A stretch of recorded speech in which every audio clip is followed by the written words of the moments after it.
दोस्तों मैं अजीत द्विवेदी अपने यूट्यूब चैनल पर आज सुपर टेट का में साइंस का सेकंड वीडियो लेकर आया हूं, जो आप लोग के लिए सुपर टेट और टेट के लिए मोस्ट इम्पॉर्टेंट है और अन्य कंपटीशन एग्ज़ाम्स के लिए भी मोस्ट इम्पॉर्टेंट है। तो चलिए गलनांक पर दाब का प्रभाव क्या होता है, कुछ इसको समझ लिया जाए। किस पर इसका प्रभाव पड़ता है ये देखते हैं। लिखा है ताप बढ़ने पर जिन पदार्थों का आयतन बढ़ता है उनका गलनांक दाब के साथ घटता है। ताप बढ़ने पर जिन पदार्थों का आयतन बढ़ता है उनका गलनांक दाब के साथ घटता है। जैसे मोम और घी, अगर इनका टेम्परेचर बढ़ा दिया जाए तो इनके आयतन में इन्वर्सली प्रभाव पड़ता है। फिर ताप बढ़ाने पर यानी ताप बढ़ने पर जिन पदार्थों का आयतन घटता है उनका गलनांक ताप बढ़ाने पर कम हो जाता है। जैसे बर्फ़ है, लोहा है, इनको आप समझ सकते हैं। फिर क्वथनांक पर दाब का प्रभाव, सभी द्रवों का क्वथनांक दाब बढ़ने पर बढ़ता है। इस कारण प्रेशर कुकर में खाना जल्दी पकता है। यानी क्वथनांक पर दाब का प्रभाव कि सभी द्रवों का क्वथनांक दाब बढ़ाने पर बढ़ता है, इसी कारण प्रेशर कुकर में खाना जल्दी पक जाता है। तो क्वेश्चन इस तरह से पूछा जाएगा कि प्रेशर कुकर में खाना जल्दी क्यों बन जाता है या किस कारण से बन जाता है, तो आंसर होगा क्वथनांक पर दाब के प्रभाव के कारण। आंसर होगा क्वथनांक पर दाब के प्रभाव के कारण, ये आपका आंसर होगा। क्वेश्चन पूछा जाएगा कि प्रेशर कुकर में खाना जल्दी क्यों पकता है। क्वेश्चन होगा कि प्रेशर कुकर में खाना जल्दी क्यों पकता है। क्वेश्चन होगा कि प्रेशर कुकर में खाना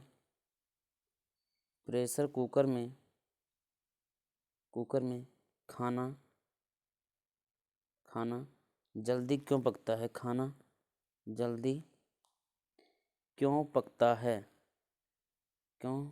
है, तो इनका जवाब होगा कि दाब के प्रभाव के कारण। क्या होगा कि क्वथनांक पर दाब का प्रभाव जो होता है जिसके कारण होता है। तो आप इसको बहुत अच्छे से समझिए। फिर ये लिखा है एक समान वृत्तीय गति, यूनिफॉर्म सर्कुलर मोशन। किसी वृत्तीय पथ पर एक समान गति करते हुए पिंड की चाल नियत रहती है, जबकि उसका वेग प्रत्येक बिंदु पर परिवर्तित होता रहे। इन किसी वृत्तीय पथ पर एक समान गति करते हुए पिंड की चाल नियत रहती है। अगर एक समान गति किया जा रहा है तो पिंड की चाल नियत रहेगी, लेकिन हर एक बिंदु पर हर एक पॉइंट पर उनका वेग बदलता रहता है। प्रत्येक पथ पर गति करते हुए पिंड के वेग की दिशा किसी बिंदु पर खींचे गए स्पर्श रेखा की दिशा में होता है, टेंजेंट लाइन पर होता है। तो इसके बाद में अगर देखा जाए तो हम लोग इस पॉइंट पे आगे चलेंगे कि वृत्त पर गति करते हुए पिंड पर दो बल कार्य करते हैं। एक बल का केंद्र को अभिकेंद्र कहा जाता है और एक को अपकेंद्र बल कहा जाता है। यानी वृत्त पर गति करते हुए पिंड पर जो यानी एक वृत्त होगी, इन पर जो गति कर रहे होते हैं उस पिंड पर दो कार्य करते हैं। पहला तो होगा अभिकेंद्र सेंट्रीफ्यूगल फोर्स, अभिकेंद्र बल कहा जाता है, अभिकेंद्र बल। और दूसरा जो गति करता है उसको अपकेंद्र बल कहा जाता है, अपकेंद्र बल। अब देखिए हम लोग अभिकेंद्र बल क्या होता है ये देखते हैं कि पिंड की वृत्तीय गति को बनाए रखने के लिए वृत्त के केंद्र की ओर एक बल आवश्यक होता है, जिसे अभिकेंद्र बल कहते हैं। पिंड की वृत्तीय गति को बनाए रखने के लिए वृत्त के केंद्र की ओर अभिकेंद्र बल क्या होता है कि अगर मान लीजिए कोई एक सर्कल है, इस सर्कल से अगर सेंटर से कोई व्यक्ति इस पर कोई काम कर रहा है, ये मान लीजिए जानवर कोई बंधा इसको चल रहा है, ये छोटे बच्चे, एक मान लीजिए कोई व्यक्ति है और वो रस्सी लेकर खेल रहा है। देखिए अगर एक व्यक्ति है और वो व्यक्ति रस्सी लेकर खेल रहा है, वो रस्सी घुमा रहा है, तो वो अपने चारों तरफ रस्सी को घुमाएगा। तो देखिए इसका क्या होता है कि इनका जो केंद्र होता है, केंद्र वो बीच में सेंटर पे काम करता है। इनका बल जो है, फोर्स जो है वो सेंटर पर लगता है, तो उसको अब केंद्रीय बल यानी सेंट्रीपेटल फोर्स कहते हैं। फिर यदि पिंड संतुलन की स्थिति में होता है तो अभिकेंद्रीय बल का मान अपकेंद्र बल के मान के बराबर होता है। यदि पिंड संतुलन की स्थिति में होता है तो अभिकेंद्र बल जो होगा वो अपकेंद्र बल के बराबर होता है। यहाँ से आप अभिकेंद्र बल भी देख, अपकेंद्रीय बल क्या होता है ये भी देख चुके हैं। ग्रहों का तारों के चारों ओर चक्कर लगाना, उपग्रहों का ग्रहों की परिक्रमा करना, इलेक्ट्रॉनों को नाभिक के चारों ओर चक्कर लगाना, किसी साइकिल या वाहन का मुड़ना, मौत के कुएं में मोटरसाइकिल सवार का चलना, सभी अभिकेंद्र बल के कारण ही संभव होता है। अब यहाँ से क्वेश्चन किस तरह से पूछा जाएगा कि मोटरसाइकिल यानी मौत के कुएं में मोटरसाइकिल के चलाना किस प्रकार का बल काम करता है, तो अभिकेंद्र बल का काम करता है।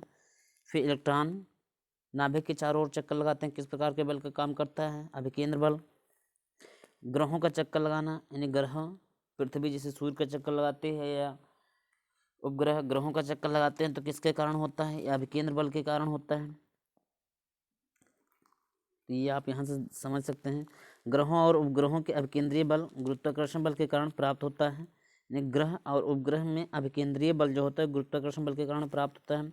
जब कोई साइकिल सवार मुड़ता है तो उसे मुड़ने के लिए अभिकेंद्र बल साइकिल के पहिए के टायर तथा पृथ्वी की सतह के बीच लगने वाले घर्षण बल यानी फ्रैक्शनल फोर्स से प्राप्त होता है। मुड़ने के लिए अभिकेंद्र बल के अपर्याप्त होने पर यह मोड़ अंदर की ओर झुक जाता है। अब मैं एक चीज़ यहाँ से आपको बता दूं कि जब साइकिल वाले या बाइक वाले जब मोड़ पर मुड़ते हैं तो वो थोड़ा अपनी तरफ झुक जाते हैं। कैसे, किस लिए झुकते हैं, अपकेंद्रीय बल के कारण झुक जाते हैं। फिर इसके बाद में अपकेंद्र बल क्या होता है इसको थोड़ा आप लोग समझ लीजिए। इस अपकेंद्रीय बल को सेंट्रीफ्यूगल फोर्स कहते हैं। यह एक मतलब स्यूडो फोर्स भी होता है, इसको स्यूडो फोर्स भी कहा जाता है अपकेंद्रीय बल को, जो अजड़त्वीय फ्रेम नॉन इनर्शियल फ्रेम में न्यूटन के नियमों को लागू करने के लिए इस बल की कल्पना की गई है तथा यह बल, तो आप यहाँ से समझ सकते हैं। इसमें से मोस्ट इम्पॉर्टेंट जैसे अब केंद्रीय बल का एग्जाम्पल जैसे क्या है, जैसे मथानी, दूध से मक्खन अलग करने वाली मशीन तथा वॉशिंग मशीन का अपकेंद्र शोधक या अपकेंद्र बल के सिद्धांत पर कार्य करता है। अपकेंद्र बल के उदाहरण यहाँ है कि मथानी, घर में जिससे मथानी है, दूध से मक्खन अलग करने वाली मशीन जो होती है वो, वॉशिंग मशीन और वॉशिंग मशीन, ये सब जो है ये अपकेंद्र बल पर काम करते हैं। तो उतना इधर, और फिर इसमें जो आपको याद करना है या समझ लेना है ग्रहों का, ये लाइन ग्रहों का तारों की चारों तरफ चक्कर लगाना, उपग्रहों को ग्रहों की परिक्रमा करना, इलेक्ट्रॉनों को नाभिक के चारों ओर घूमना, साइकिल या वाहन के साथ मुड़ना जब मुड़ा जाता है, मोटरसाइकिल सवार मौत कुएं में जो खेलते हैं, ये सारी चीज़ें आप लोग कंप्लीट कर सकते हैं। फिर गुरुत्वाकर्षण बल यानी ग्रेविटेशनल फोर्स जो होता है, इसमें थोड़ा बहुत समझ लीजिए आप लोग। ब्रह्मांड में स्थित दो पिंडों के बीच लगने वाले आकर्षण बल को गुरुत्वाकर्षण बल कहते हैं। ये एक कमज़ोर मौलिक बल है। यानी ब्रह्मांड में स्थित दो पिंडों के बीच लगने वाले आकर्षण बल को गुरुत्वाकर्षण बल कहते हैं। गुरुत्वाकर्षण बल के सिद्धांत का प्रतिपादन ब्रिटिश वैज्ञानिक न्यूटन ने अपने प्रसिद्ध ग्रंथ प्रिंसिपिया, अब ये क्वेश्चन पूछा जा सकता है लेकिन कोई बहुत ज़्यादा इम्पोर्टेंट नहीं है, लेकिन ब्रह्मगुप्त न्यूटन से बहुत पहले ही इस बल की जानकारी थी ब्रह्मगुप्त को। ये प्राचीन विद्वान, हालांकि भारत के प्राचीन विद्वान ब्रह्मगुप्त को पता था, तो इस जानकारी के लिए आपके लिए है। न्यूटन का गुरुत्वाकर्षण नियम, न्यूटन ने बताया था कि गुरुत्वाकर्षण का बल जो होता है पिंडों के द्रव्यमान के गुणनफल के समानुपाती तथा उनके बीच की दूरी के व्युत्क्रमानुपाती होता है। तो ये लाइन आप समझ सकते हैं कि गुरुत्वाकर्षण का बल जो होता है पिंडों के द्रव्यमान के गुणनफल का तथा समानुपाती होता है। ये पिंडों के द्रव्यमान के गुणनफल के समानुपाती तथा उनके बीच की दूरी के व्युत्क्रमानुपाती होता है। ये सारी चीज़ें आप समझ सकते हैं यहाँ से।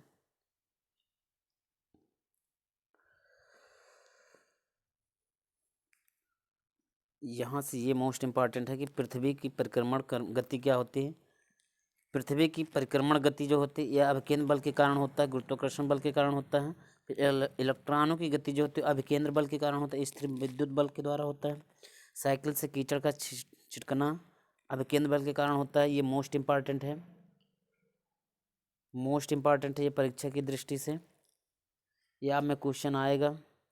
पृथ्वी की परिक्रमण गति जो होती है वो अभिकेंद्र बल के कारण होता है।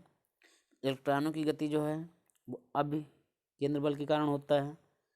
और साइकिल से कीचड़ का छिटकना, ये भी तीनों अभिकेंद्र, यानी पृथ्वी की परिक्रमण गति, इलेक्ट्रॉन की गति और साइकिल के पहियों को घूमना यानी कीचड़ को ऊपर उठना या छिटकना किसके कारण होता है? अभिकेंद्र बल के कारण होता है।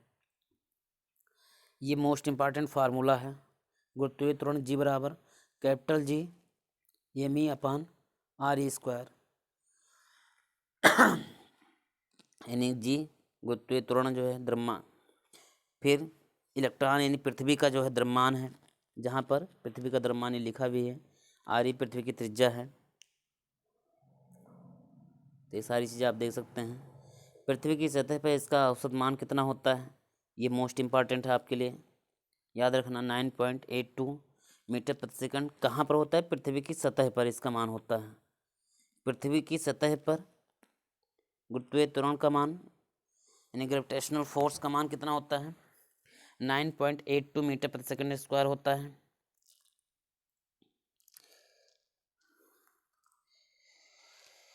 और ये लाइन मोस्ट इम्पॉर्टेंट है आप लोग के लिए कि पृथ्वी की सतह पर भूमध्य रेखा से ध्रुव यानी पोल की ओर जाने पर जी का मान क्रमशः वृद्धि होती है। भूमध्य रेखा से और ध्रुव पर जाने पर मान लीजिए कोई एक पृथ्वी है, ये मान लीजिए कोई पृथ्वी है, यहाँ पर एक भूमध्य रेखा होता है। यहाँ से जब हम सेंटर की तरफ जाएंगे तो जी का मान जो होगा वो बढ़ता जाएगा, और जैसे जैसे फिर यहाँ पर आएंगे जी का मान घटता जाएगा। ये ध्रुवों पर सबसे ज़्यादा होता है। ऐसा क्यों होता है? क्योंकि पृथ्वी का भूमध्य रेखीय व्यास जो होता है ध्रुवों से अधिक होता है ध्रुवों में। तो ये लाइन मोस्ट इम्पॉर्टेंट है। फिर जी का मान पृथ्वी के घूर्णन पर भी निर्भर करता है। यदि पृथ्वी अधिक तेजी से घूर्णन प्रारंभ कर दे तो ध्रुवों को छोड़कर सभी स्थानों पर जी के मान में कमी आने से वस्तुओं का भार घट जाएंगे। यदि पृथ्वी अपने वर्तमान वेग से 17 गुना अधिक तेजी से घूर्णन प्रारंभ कर दे तो भूमध्य रेखा पर सभी वस्तुओं के भार शून्य हो जाएगा, और उस स्थिति में हम लोग पलायन की स्थिति में आ जाएंगे। तो ये लाइनें आप चाहें तो नोट डाउन कर सकते हैं कि भूमध्य रेखा पर वस्तुओं का भार शून्य कब हो जाएगा। भूमध्य रेखा पर वस्तुओं का भार शून्य कब हो जाएगा? तो जब पृथ्वी अपनी स्पीड से वर्तमान वेग से अगर 17 गुना अधिक स्पीड से घूमना शुरू कर दे तो वस्तुओं का जो भार होगा वो भूमध्य रेखा पर 0 हो जाएगा। पृथ्वी की सतह से ऊपर जाने या नीचे आने पर जी के मान में कमी आती है। मान लीजिए कि ये कोई सतह है, लेयर है, अगर इसके ऊपर भी जा रहे हैं तो जी का मान घटेगा, अगर नीचे भी जा रहे हैं तो जी का मान घटेगा। पृथ्वी के केंद्र पर जी का मान शून्य होने के कारण किसी वस्तु का भार शून्य होता है। पृथ्वी के सेंट्रल पर अगर देखा जाए तो जी का मान शून्य होता है। फिर ब्रह्मांड में किसी पिंड को कहीं भी ले जाने पर उसके द्रव्यमान में कोई परिवर्तन नहीं होता, क्योंकि द्रव्यमान किसी वस्तु की द्रव की मात्रा की माप होती है। ब्रह्मांड में वस्तुओं के भार सभी आकाशीय पिंड सूर्य, बृहस्पति, चंद्रमा, पृथ्वी अलग अलग होते हैं, क्योंकि किसी आकाशीय पिंड पर भार वो बल है जिसमें वो पिंड उस वस्तु को अपनी ओर खींच रहा है। तो ये सब आप समझ सकते हैं यहाँ से पढ़ के अच्छे से।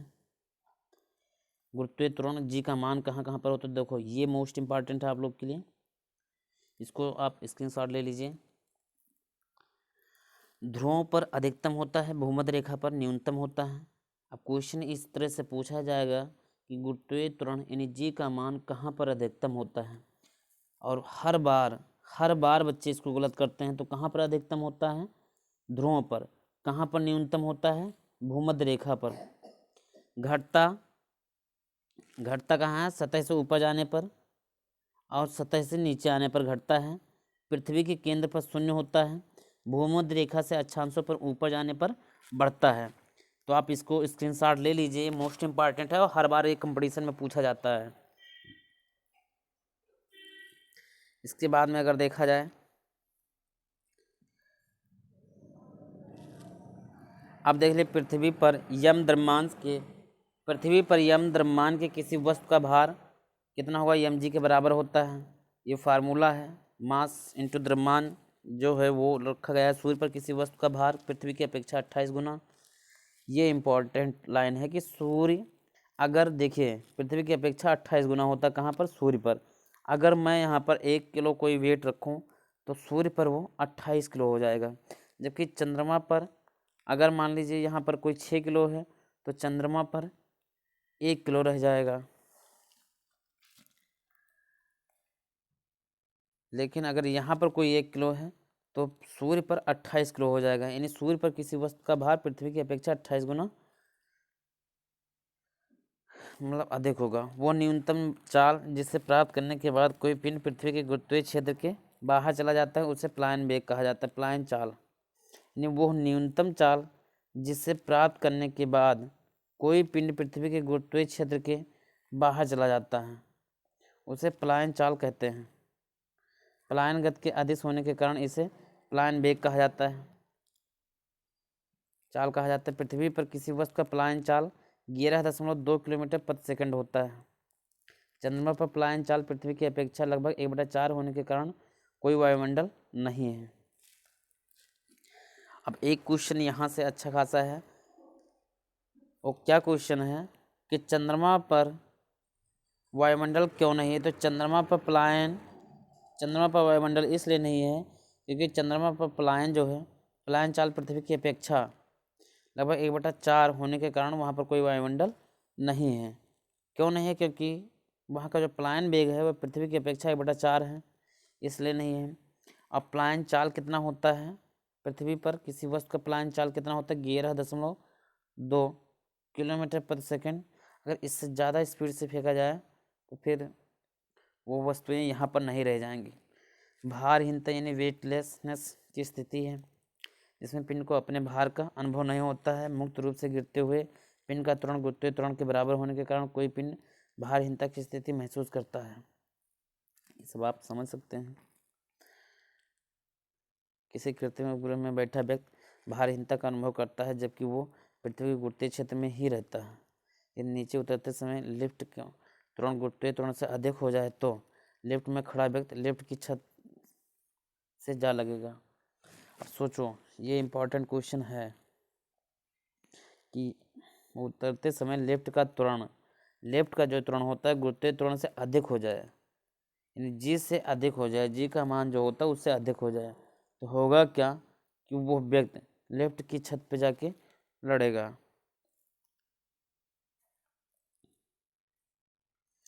आवर्त गति क्या होता है, पीरियाडिक मोशन।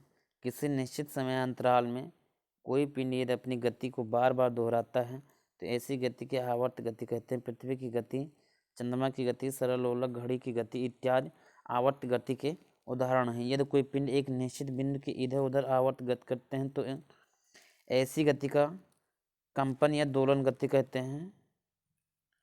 सरलोलक घड़ी की गति कंपन गति का उदाहरण है।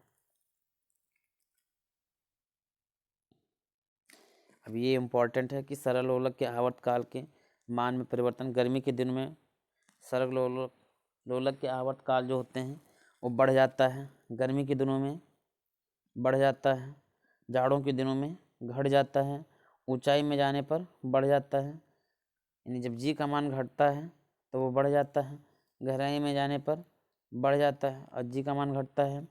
पृथ्वी के केंद्र पर अनंत हो जाता है और जी शून्य रहता है। किसी उपग्रह के अंदर जी का मान 0 होता है और ये अनंत हो जाता है।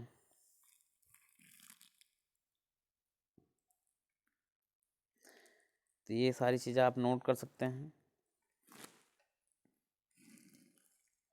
यदि किसी छोटे तथा भारी गोलक को किसी भारहीन अंतन एवं लचीले धागे से लटकाया जाए तो इसे समायोजन के सरल लोलक कहते हैं। ये सब बहुत ज़्यादा इम्पोर्टेंट नहीं है, लेकिन आवृत्ति n बराबर 1/t होता है, जहाँ t आवर्तकाल है। ये मोस्ट इम्पॉर्टेंट है। इसका एसआई मात्रक जो होता है हर्ट्ज होता है, यानी आवर्ती यानी फ्रीक्वेंसी जो होता है, फ्रीक्वेंसी का जो एसआई मात्रक होता है वो हर्ट्ज होता है। ये मोस्ट इम्पॉर्टेंट है। आवर्ती n बराबर 1/t होता है, t जहाँ आवर्तकाल है, आयाम एम्पलीट्यूड क्या है, ये सारी चीज़ें आप समझ सकते हैं। वो सरल लोलक जिसका आवर्तकाल 2 सेकंड होता है सेकंड लोलक कहलाता है। सरल लोलक माध्य स्थिति पर फिर अंतिम बिंदुओं पर स्थिति प्रभाव। सरल लोलक बल शून्य होता है, अधिकतम होता है, माध्य स्थिति पर अधिकतम होता है, फिर अंतिम बिंदुओं पर स्थिति प्रभाव उसका अधिकतम होता है। फिर त्वरण, अगर सरल लोलक का त्वरण बल पहले कहाँ पर हो, माध्य स्थिति पर बिल्कुल शून्य हो जाता है। मान लीजिए वो ऐसे मूव कर रहा है, ऐसे मूव कर रहा है, तो ये उनकी कोई माध्य स्थिति होगी, ये माध्य स्थिति होती है, तो यहाँ पर शून्य हो जाएगा, यहाँ पर अधिकतम हो जाएगा बल। त्वरण अगर देखा जाए तो ये बीच में त्वरण भी शून्य हो जाएगा और ये अधिकतम हो जाएगा। वेग अगर देखा जाए तो बीच में अधिकतम होगा वेग और यहाँ पर वेग जो है स्पीड यानी शून्य हो जाएगा। गतिज ऊर्जा अगर देखा जाए तो बीच में गतिज ऊर्जा अधिक हो जाएगी, बीच में गतिज ऊर्जा अधिक हो जाती है और यहाँ पर शून्य हो जाती है। फिर स्थितिज ऊर्जा अगर देखा जाए तो स्थितिज ऊर्जा बीच में शून्य हो जाती है और वहाँ पर अधिकतम रहती है। फिर अब द्रव्य मैटर क्या है कि द्रव्य वे पदार्थ हैं जो स्थान घेरते हैं, जिनका कुछ द्रव्यमान होता है तथा जिन्हें ज्ञानेंद्रियों के अनुभूत किया जा सकता है। अब द्रव्य जो है इनको 3 भागों में बांटा गया है, ठोस, द्रव, गैस। ठोस यानी द्रव, ठोस और गैस, इनको 3 भागों में बांटा गया है द्रव्य को। वही चीज़ आप देख सकते हैं। अभी तक द्रव्य की 6 अवस्थाएं की खोज की जा सकती है। इन अवस्थाओं को ठोस, द्रव, गैस, प्लाविका यानी प्लाज्मा, फिर बोस-आइंस्टीन संघनन, कंडेंसेशन तथा फर्मियान के नाम से जाना जाता है। तो 5 नाम याद रखना, हो सकता है वो आपसे पूछ ले कि द्रव्यमान के या द्रव्य मैटर जो है इनकी अवस्थाएं कैसे होती हैं। ये 4 अवस्थाएं होती हैं, तो ठोस, द्रव और गैस, इन्हीं में से पूछा जाएगा। फिर अगला क्वेश्चन अगर देखा जाए, प्लाविका क्या होता है, ये सब आप पढ़ के यहाँ से सारी चीज़ें समझ लेना, स्क्रीनशॉट ले सकते हैं क्योंकि ये मोस्ट इम्पॉर्टेंट नहीं। पृष्ठ तनाव यहाँ से हम लोग थोड़ा पढ़ेंगे। ये यहाँ से क्वेश्चन हर बार आता है। पृष्ठ तनाव जो है ये है तरल का वो गुण जिसके कारण तरल अपने पृष्ठ क्षेत्रफल को कम से कम करना चाहता है। फिर द्रव में पृष्ठ तनाव द्रव के अणुओं के बीच ससंजक बल के कारण होता है। पृष्ठ तनाव का मान द्रव्य के प्रति एकांक काल्पनिक लंबाई पर लगने वाले बल के बराबर होता है। यदि काल्पनिक लंबाई वाले द्रव्य के तल पर लगने वाला बल एफ हो तो पृष्ठ तनाव टी बराबर क्या होगा, बल अपान यानी लंबाई होगा एल, एफ अपान एल। अब पृष्ठ तनाव का अगर मात्रक देखा जाए, मोस्ट इम्पॉर्टेंट है पृष्ठ तनाव का मात्रक। तो पृष्ठ तनाव का मात्रक क्या होता है, न्यूटन प्रति मीटर होता है। और पृष्ठ तनाव के कारण होने वाली कुछ घटनाएं हैं, उनको हम लोग देख लेते हैं। ये क्वेश्चन है आपके लिए मोस्ट इम्पॉर्टेंट। यहाँ से क्वेश्चन आता है कि जल की छोटी बूंदों को गोल होना किसके कारण होता है, पृष्ठ तनाव के कारण होता है। फिर छोटी सुई का स्थिर द्रव की तल पर तैरना, ये आपका क्वेश्चन बन जाएगा। दाढ़ी बनाने वाले ब्रश को पानी में भिगोने पर ब्रश के तंतुओं को आपस में सट जाना। शीशे की नली के अग्रभाग को गर्म करने पर उसका गोल हो जाना। फिर साबुन के घोल में पृष्ठ तनाव कम हो जाने के कारण बुलबुला बड़ा बनता है। कम पृष्ठ तनाव के कारण गर्म सूप स्वादिष्ट लगता है, यानी कम पृष्ठ तनाव के कारण गर्म सूप स्वादिष्ट लगता है। यानी आप क्वेश्चन ऐसे पूछा जा सकता है कि गर्म सूप स्वादिष्ट क्यों लगता है? गरम सूप स्वादिष्ट क्यों लगता है? तो क्यों लगता है? कम पृष्ठ के कारण, यानी कम पृष्ठ तनाव के कारण, कम पृष्ठ तनाव के कारण गरम सूप स्वादिष्ट लगता है। और साबुन के घोल में पृष्ठ तनाव कम हो जाने के कारण बुलबुला बड़ा बनता है। तो ये क्वेश्चन आपको मिलेगा। फिर इसके बाद में अगर देखा जाए तो यहाँ पृष्ठ तनाव में परिवर्तन, यानी अंतर आणविक बल के बढ़ने पर ये बढ़ता है, फिर तापमान बढ़ने पर ये घटता है, घुलनशील अशुद्धि मिलाने पर ये बढ़ता है, घुलनशील अशुद्धि मिलाने पर ये बढ़ता है, अघुलनशील या आंशिक घुलनशील मिलाने पर, अशुद्धि मिलाने पर घटता है। ससंजक बल, कोहेसिव फोर्स तथा असंजक बल, ये सारी चीज़ें आप पढ़ सकते हैं एक बार। गैसों में ससंजक बल का मान कम होने के कारण उनमें विसरण पाया जाता है। फिर असंजक बल के कारण ही जल किसी वस्तु को भिगोता है। जब द्रव ठोस के बीच असंजक बल द्रव के ससंजक बल से अधिक होता है तो वो द्रव उस ठोस को गीला कर देता है। केशकात, ये आप पढ़ लीजिए, क्वेश्चन यहाँ से भी आते हैं। वो कैसा क्वेश्चन है ये देखिए आप, इसका आप स्क्रीनशॉट ले लीजिए। कि पौधे में जाइलम ऊतक के द्वारा जड़ से विभिन्न भागों में जल तक पहुँचना ये किस क्रिया के कारण होता है? तो केशकात के कारण होती है ये घटनाएं। ये आप देख लीजिए। फिर फाउंटेन पेन, स्याही वाली कलम का कार्य करना, ये कैसे होता है? केशकात के कारण होता है। फिर स्याही सोखता का कार्य करना, ये केशकात के कारण होता है। फिर लैम्प तथा लालटेन की वर्तिका यानी विक से मिट्टी के तेल को ऊपर चढ़ना केशकात के कारण होता है। तो 4 हैं आपके टॉपिक्स केशकात से रिलेटेड।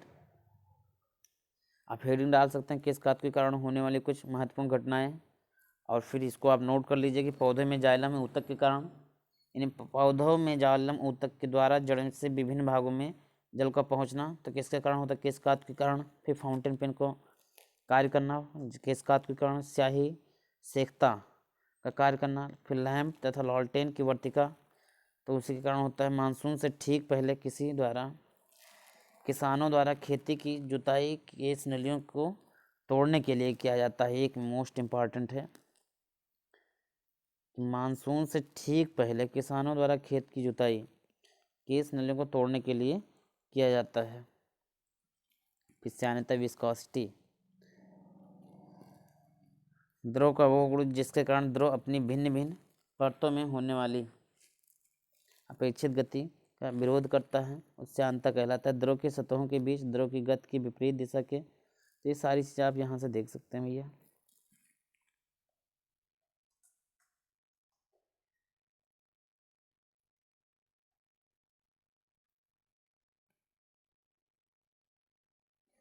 तरंग गति क्या होता है? अनुप्रस्थ तरंग, यहाँ से क्वेश्चन आप में बनते हैं।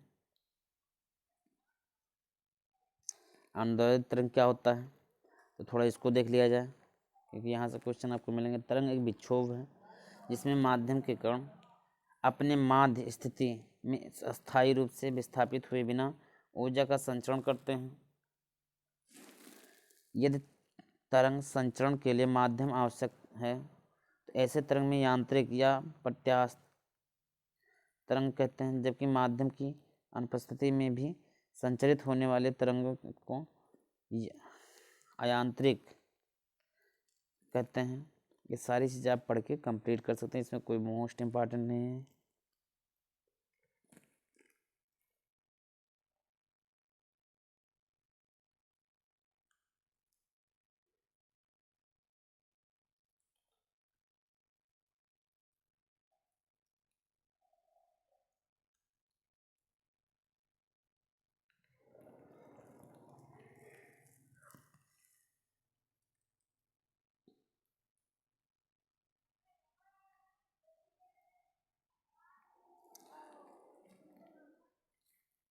फ्लोटेशन क्या होता है? जब कोई ठोस वस्तु द्रव में डुबाई जाती है तो द्रव द्वारा वस्तु पर ऊपर की ओर एक बल लगाया जाता है जिसे उत्प्लावन बल कहते हैं। इससे वस्तु के भार आभासी कमी होता है। इस बल का मान वस्तु द्वारा हटाए गए द्रव के भार के बराबर होता है। इस बल का जो मान होगा वो द्रव द्वारा हटाए गए भार के बराबर होता है। ये बल हटाए गए द्रव के गुरुत्व केंद्र पर कार्य करता है जिसे उत्प्लावन केंद्र कहा जाता है। आर्किमिडीज का सिद्धांत जो है इसी पर काम करता है। उत्प्लावन बल क्या है इसको आप समझ सकते हैं। घनत्व यूनिट डेंसिटी क्या है? इसका आयतन के द्रव्यमान को घनत्व कहते हैं। इसका एसआई मात्रक किलोग्राम प्रति मीटर क्यूब होता है। ये इंपॉर्टेंट है, सिर्फ आप इसको याद रखना। उत्प्लावन बेन के केंद्र की घनत्व डेंसिटी क्या होती है? फिर बर्फ का घनत्व जल की अपेक्षा कम होता है, यानी बर्फ का घनत्व जो है और जल की अपेक्षा कम होता है, इसलिए वो पानी पर तैरता है। समुद्र जल का घनत्व साधारण जल की अपेक्षा अधिक होने के कारण वहाँ तैरना आसान होता है। तो ये सारी चीज़ें आप तैयार कर सकते हैं। जब बर्फ़ पानी पर तैरता है तो उस समय उसके आयतन का 1/10 भाग पानी के ऊपर तथा 9/10 भाग पानी के अंदर रहता है। शुद्ध जल का घनत्व 1 किलोग्राम प्रति मीटर क्यूब तथा बर्फ़ का घनत्व 0.9 किलोग्राम प्रति मीटर क्यूब होता है। आपेक्षिक घनत्व रिलेटिव डेंसिटी क्या होता है? यदि वस्तु का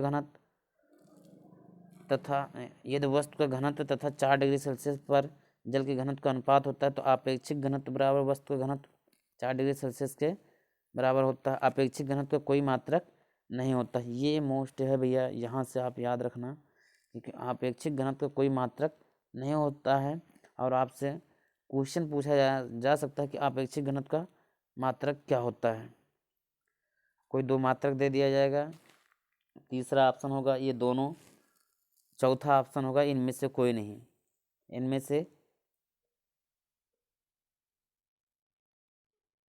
से कोई नहीं। तो जो मोस्ट इम्पॉर्टेंट है, मतलब इसमें आप टिक करेंगे कि इनमें से कोई नहीं। फिर इसके बाद में अगर देखा जाए ध्वनि आप ये पढ़ सकते हैं। इनका फार्मूला जो है कि वायु में 1 डिग्री सेंटीग्रेड ताप बढ़ने पर ध्वनि की चाल, वायु में 1 डिग्री सेंटीग्रेड ताप बढ़ने पर ध्वनि की चाल जो है 0.61 मीटर प्रति सेकंड बढ़ता है। यानी टेम्परेचर जब बढ़ता है वायु में तो ध्वनि की चाल अपने आप बढ़ जाती है। और प्रत्यास्थता ई बराबर जो होता है, ये फार्मूला आप याद रखना, ई बराबर फार्मूला याद रखना। फिर ध्वनि का वेग सबसे अधिक ठोस में और फिर द्रव में सबसे कम होता है। एक लाइन ये इम्पॉर्टेंट है, ध्वनि का वेग जो है वो सबसे अधिक कहाँ होता है? ठोस में होता है, और द्रव में सबसे कम होता है। ये लाइन आप कंप्लीट रखना। फिर इसके बाद में अगर देखा जाए तो कुछ माध्यमिक ध्वनि का संकेत भैया ये देख लो। जैसे शुष्क वायु ड्राई एयर में कितना होता है? वो आप 331 मीटर प्रति सेकंड होता है ध्वनि का वेग शुष्क वायु में 20 डिग्री सेल्सियस पर, और 343 मीटर प्रति सेकंड होता है। ये क्वेश्चन में पूछा जाता है हर बार, तो इसको आप तैयार रखना। हाइड्रोजन में 1269 मीटर प्रति सेकंड आसुत जल, ये इंपॉर्टेंट है आप लोग के लिए, आसुत जल, इसको याद रखना। लकड़ी में, लोहा में पायरेक्स, कांच, एल्युमिनियम, ये सब याद रखना। फिर ध्वनि की तरंग की विशेषताएं क्या है ये आप अच्छे से तैयार कर सकते हैं। परावर्तन के अनुप्रयोग क्या है? मेगाफोन भीड़ को संबोधित करने वाला एक ध्वनि विस्तारक यंत्र है। मेगाफोन जो होता है ये भीड़ को संबोधित करने वाले एक ध्वनि विस्तारक यंत्र है। फिर हरिक्षण यंत्र या आला जिसे बोलते हैं, आला आप समझिए, ये डॉक्टरों के द्वारा प्रयोग किया जाने वाला हृदय तथा शारीरिक संवेदना ज्ञात करने का एक यंत्र होता है। इनके नाम को याद रखना। ध्वनिपट्ट जो होता है ये स्टेज के पीछे ध्वनि के परावर्तन के लिए लगी पट्टी होती है। श्रवण सहाय, ये बधिरों के द्वारा प्रयुक्त एक उपकरण है।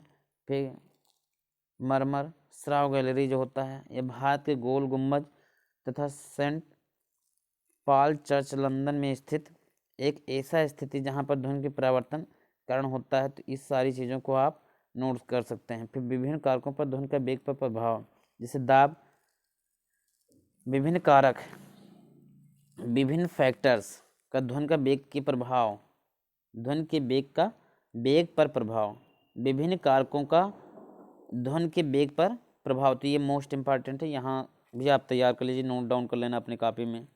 दाब जो होगा कोई प्रभाव नहीं पड़ता है, तापमान वेग पर यानी माध्यम का ताप बढ़ने पर बढ़ता है और घटने पर घटता है। आर्द्रता, ह्यूमिडिटी जो है बढ़ने पर बढ़ते हैं तथा घटने पर घटता है। आवृत्ति, फ्रीक्वेंसी जो है कोई प्रभाव नहीं पड़ता है। फिर माध्यम अगर देखा जाए, ठोस में सर्वाधिक तथा गैस में न्यूनाधिक होता है, यानी सबसे कम होता है, उसमें सबसे ज़्यादा होता है। अनुनाद, इसको आप सिर्फ पढ़ सकते हैं। विवर्तन, तारत, ये सब सारी चीज़ें आप स्क्रीनशॉट लेके पढ़ भी सकते हैं। अगर नोट्स बनाना होगा तो आप बना लीजिएगा। फिर कुछ ध्वनि स्रोत तथा उनकी प्रबलताएं, ये मोस्ट इम्पॉर्टेंट है।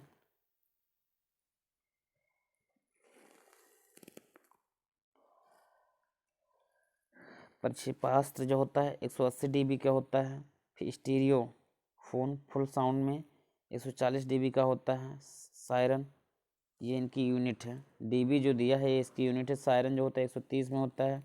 जेट विमान 120 होता है। मोटरसाइकिल 110 dB का होता है। कारखानों का शोर 100 dB का होता है। भारी वाहन 90 dB। सामान्य बातचीत 40 dB पर।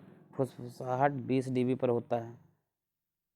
प्रासरव्य तरंगों के उपयोग क्या हैं, जैसे गाल्टन सीटी में कुत्तों को प्रशिक्षित करने में प्रयुक्त सीटी होती है। धातुओं को जोड़ने में, फिर कीमती कपड़ों, वायुयानों, घड़ी के पुर्जों एवं चिमनियों की सफाई में होता है। फिर गठिया रोग के उपचार एवं मस्तिष्क में ट्यूमर का पता लगाने के लिए प्रासरव्य तरंगों का उपयोग किया जाता है।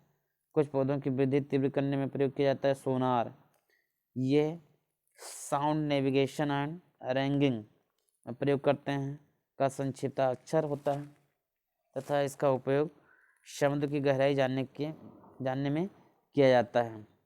प्रासरव्य तरंगों, कीड़ा मकोड़ों को मारने तथा मछलियों को बुलाने में इनका प्रयोग किया जाता है। अल्ट्रा सोनोग्राफी में मानव के शरीर के अंदर के विकारों एवं भ्रूण के लिंग की जानकारी में इसका उपयोग किया जाता है। ये मोस्ट इम्पॉर्टेंट है भैया, यहाँ से क्वेश्चन बनते हैं। इसके बाद में अब हम लोग पढ़ने वाले हैं दो ध्वनियों पर में अंतर, उनके मूल स्वरक व सन्नादि हैं। सन्नादि में भिन्नता के कारण होते हैं। प्रबलता, इसमें आपके लिए इम्पॉर्टेंट है कि मनुष्य 20 हर्ट्ज से लेकर 20,000 हर्ट्ज के बीच की आवृत्ति वाली ध्वनियों को सुन सकता है। इस आवृत्ति प्रेशर की मनुष्य की श्रव्यता सीमा कहते हैं। यानी यहाँ तक 20 हर्ट्ज से लेकर के अब 20,000 हर्ट्ज तक मनुष्य सुन सकता है। इसके ऊपर की आवाज़ को उनके पास सुनने की क्षमता नहीं होती, कान फट सकता है और इससे कम होने पर वो नहीं सुन पाएंगे। फिर अवसर्व तरंग, जिसे अवसर्व तरंग क्या होते हैं, ये 20 हर्ट्ज के नीचे की ध्वनि तरंगे होते हैं जिनसे इंसान नहीं सुन सकता है। मनुष्य की धड़कनें तथा भूकंप की तरंग अवसर्व तरंग कहलाते हैं। ये अवसर्व तरंगे होती हैं। फिर हाथी, व्हेल तथा डॉल्फिन इन तरंगों को निकाल सकते हैं। हाथी, व्हेल तो ये सब निकाल सकते हैं। फिर कुत्ते, लोमड़ी एवं हिरण इन तरंगों को सुनने की क्षमता रखते हैं। यानी अवसर्व तरंगों को सुनने की क्षमता इनमें से कौन नहीं रखता है, तो ऑप्शन होगा कुत्ते, पहला ऑप्शन होगा कुत्ता, दूसरा होगा लोमड़ी, तीसरा होगा हिरण और चौथा होगा मनुष्य। तो इसमें से कौन नहीं सुन सकता है, तो मनुष्य है। इस तरह से क्वेश्चन पूछे जाएंगे। प्रासरव्य तरंगे जिसे अल्ट्रासोनिक वेव बोलते हैं, तो अल्ट्रासोनिक वेव जो होता है ये 20,000 हर्ट्ज के ऊपर की तरंगों को प्रासरव्य तरंगे कहते हैं। यहाँ से हम लोग कल स्टार्ट करेंगे और इतना आप लोग कंप्लीट कीजिएगा। तब तक के लिए धन्यवाद। अपने दोस्तों को भी शेयर कर दीजिएगा। और जो चीज़ें इस साइंस का एक वीडियो और लेक्चर आपको प्रोवाइड कराया गया है, फिर इसके पहले आपको ग्रामर पूरा बता दिया गया है। आप चाहें तो प्लेलिस्ट में जा करके उसको ढूंढ सकते हैं और नोट्स कंप्लीट कर सकते हैं। धन्यवाद। नेक्स्ट वीडियो में हम लोग प्रासर्व तरंगें पढ़ेंगे। धन्यवाद।